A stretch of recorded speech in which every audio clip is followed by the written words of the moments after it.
Hi, Kate Odell back again. This week's video is going to feature Tracy while she explains our Blessings and Cleansing Kit and the difference between it and our Spirit Cleansing Kit. You can purchase the kits through the shop and/or many of you may have these items on hand, protection stones, sage smudge, black salt, or you can buy them online pretty much anywhere anymore.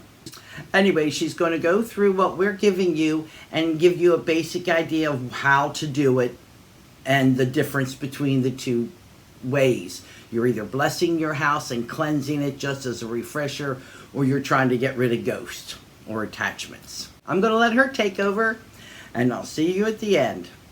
Bye. All right. Hello.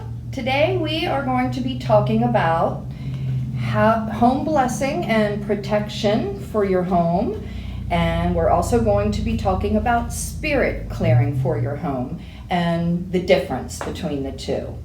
We're going to start with the home blessing and protection kit, and in that kit you get a little bottle of holy water, you get a door charm with blessing and protection herb mix in them, you get a sage stick and a Palo Santo stick for smudging, a little bag of black salt, a black obsidian stone for your protection, and some protection oil, and you also get the instruction and the prayer comes along with it. So house blessing is good if you first move into a home and you just want to clear out the old energy, the old negativity, or whatever, just general energy from people that previously lived there.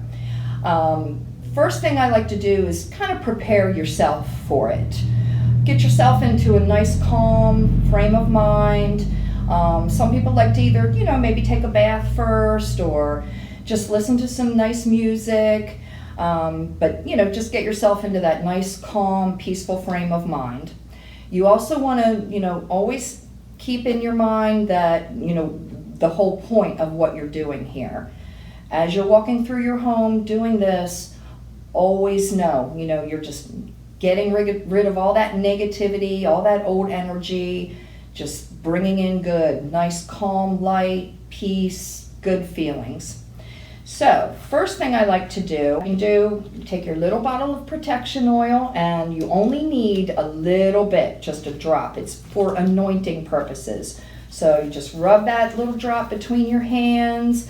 You can kind of anoint yourself. You can even anoint your black obsidian stone, which I would also suggest when you are doing your saging and your palo. Get a little bit on your stone because that's cleansing your stone as well. You can get a little bit of the sage onto your door charm. You can even take your oil, anoint your charm bag, anoint your stone. Keep your stone on your person as you're cleansing your home. Just a little bit of that added protection. Open your windows up. You're getting that energy out of there. So Palo Santo and your smudge stick lit up. You want to get them fired, get them good, and then, blow them out. You want them to smolder. The smoke is the important part.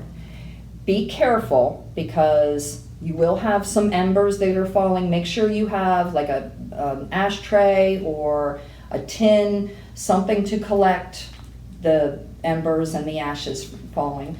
They will burn your carpet. I've had that happen.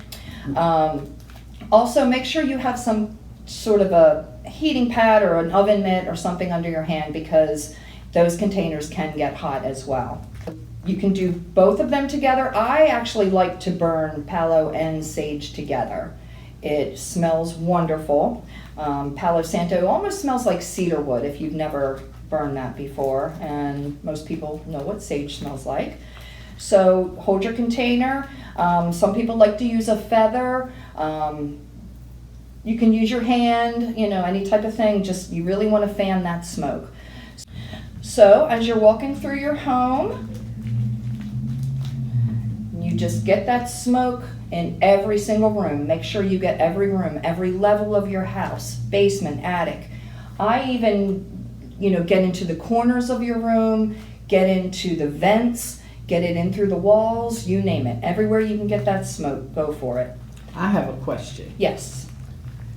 It's going to be hard to be carrying the smudge, fanning it, and holding a plate. Does this make it easier with two people? If you have somebody that can help you, yes, it would make it easier. What I usually do is like pretend this is my oven mitt and then my container. And then as long as you got your smoke on, a lot of times they're smoldering. You can sort of keep them in one hand like that and just sort of walk through if you don't have anybody to help you. If you do have someone to help you, they can hold it while somebody else is doing the fanning. But yeah, just the one thing I do notice about these, keep a lighter or matches handy with you, because sometimes they do go out before you're finished the house and you just might need to relight them up again. But yeah, if you have help, that would be great. But if you don't, just be careful. See, sometimes I just take the sticks and I just blow to waft. Okay. Yeah. Rather than hand fan. Yeah, and that's true too. As long as you're getting that smoke out there, and as long as you're making sure you're not, losing ash or embers on your floor. Safety. But yes. So, like I said, make sure you have that on your person. Keep it in your pocket.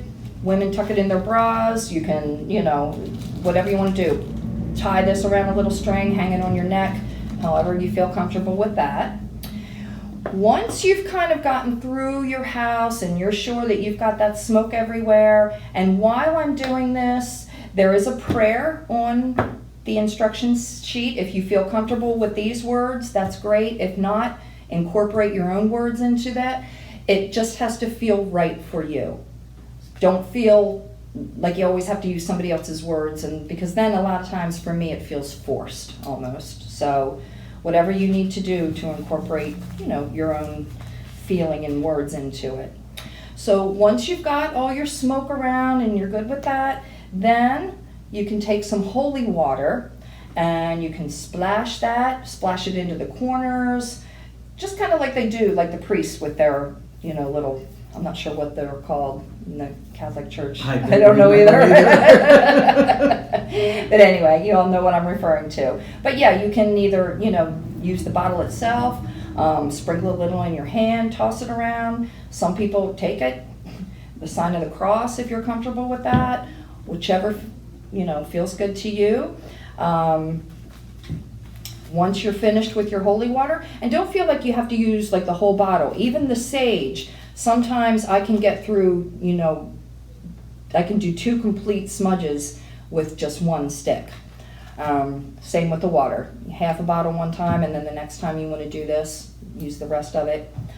Then your black salt, same thing with that, almost like the holy water. Sprinkle it on your windowsills. You can sprinkle it a little into the corners of your room. You can actually take this outside when you're finished.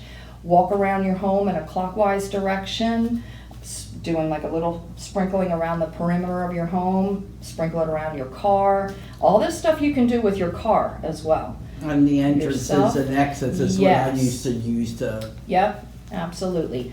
Black salt is actually like a barricade. So all that negativity and bad energy and stale energy you just got out, it will keep it from coming back in.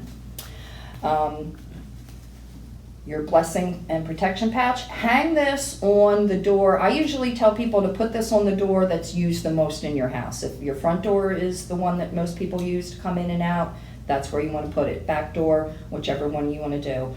If you spend more time in your car than you do in your home, you can hang this on your car, rear mirror, whatever you want to do with that.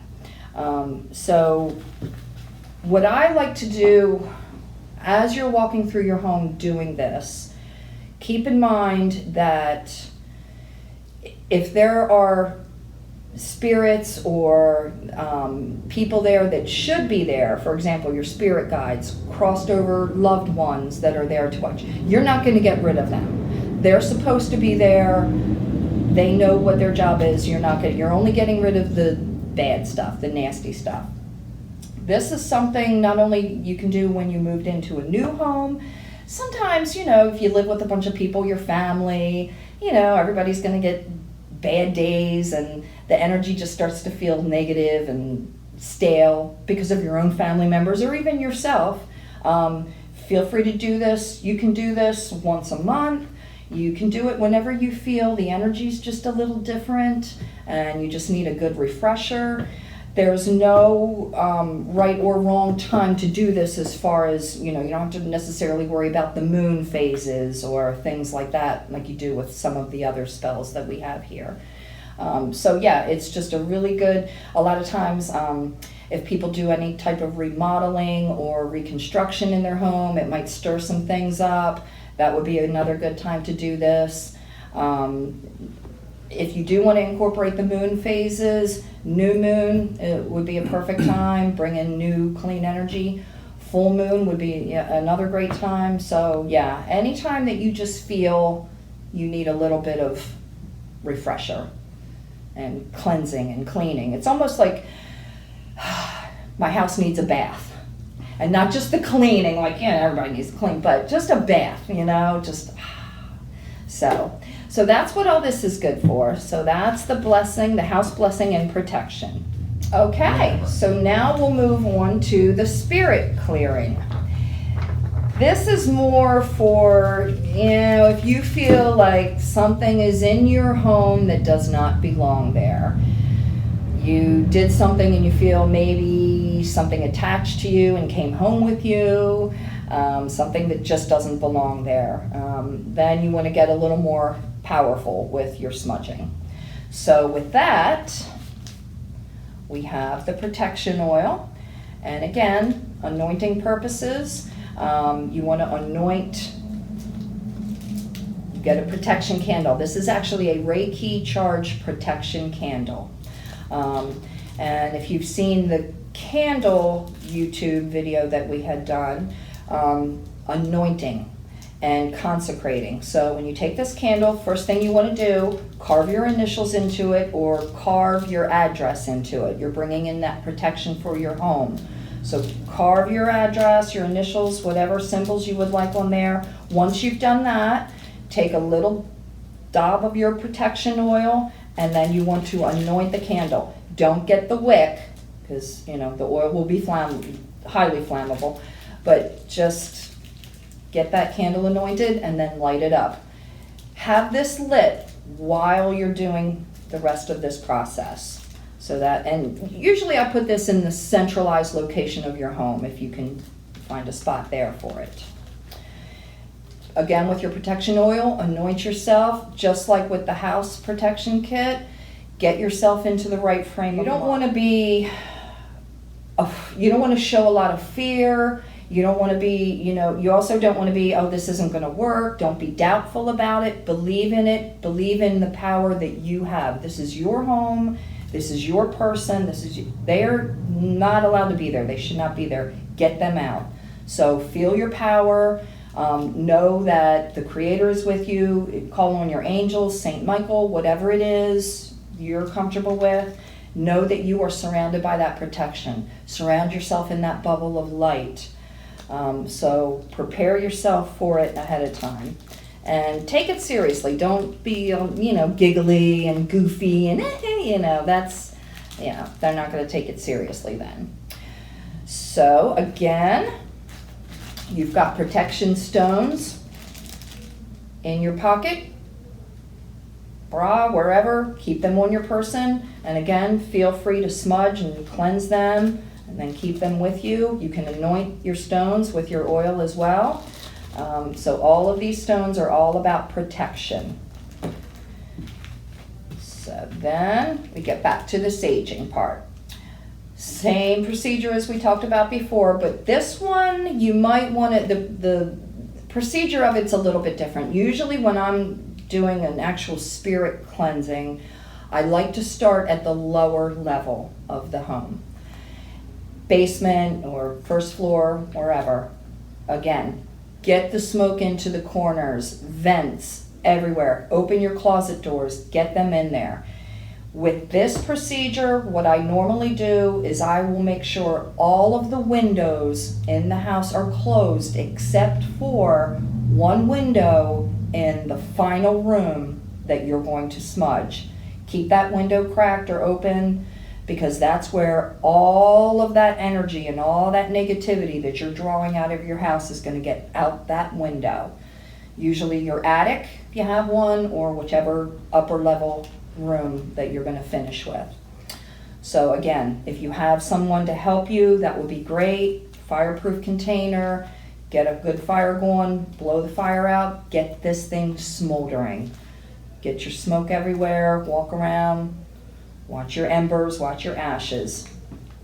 Once you've gotten to that final room, and as you're walking through your house, again, feel your power. You can either say the prayer, you can recite the Lord's Prayer if you're comfortable with that, or you just walk through your house and say, hey, this is my home, this is my property, you are not allowed here. If you are dark, if you are negative, get out. And again, if they are supposed to be there to protect you and watch over you, this is not going to get rid of them. So I know a lot of people worry about that, but that won't happen.